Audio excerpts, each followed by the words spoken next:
నారసింహస్వామి హిరణ్యకశిపుడిని సంహరించిన తరువాత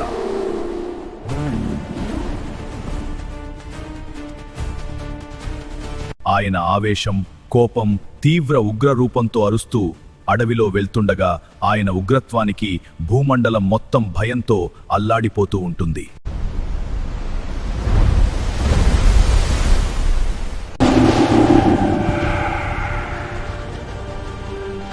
తన భార్య లక్ష్మీదేవి, మహాశివుడు సైతం ఆయన ఆవేశాన్ని చల్లార్చలేకపోతారు.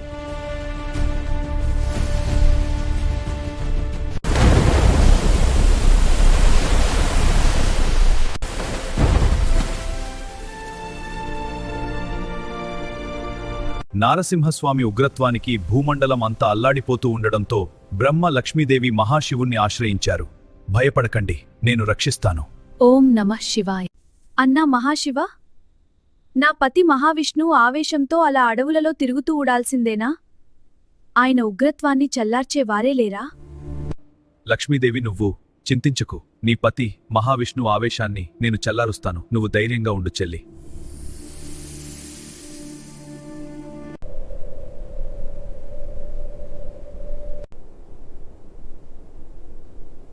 ఓం శరభాయ నమః.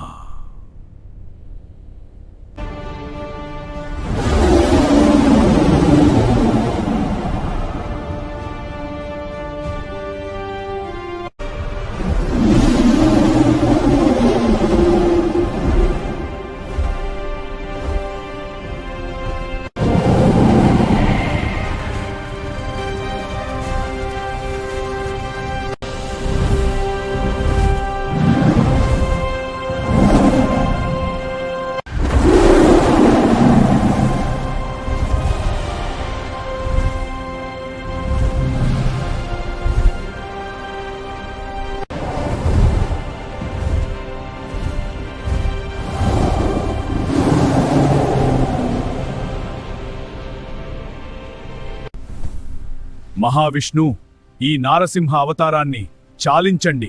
మీ ఉగ్రత్వానికి లోకాలు అన్నీ అల్లకల్లోలంగా అల్లాడుతున్నాయి. మధ్యలో నువ్వెవరివి నాకు చెప్పడానికి? నీ దారి నువ్వెళ్ళు, నన్ను ఎవరూ ఆపలేరు. నీ ఆవేశంతో నేను ఎవరో గుర్తుపట్టలేకపోతున్నావు. నీ ఆవేశం తగ్గించుకోవాలి, లేకుంటే నాతో నువ్వు యుద్ధం చేయాల్సి ఉంటుంది. నువ్వు నా ఆవేశాన్ని ఇంకా ఎక్కువ చేస్తున్నావు. అయితే చూసుకుందాంరా. అవును, చూద్దాం.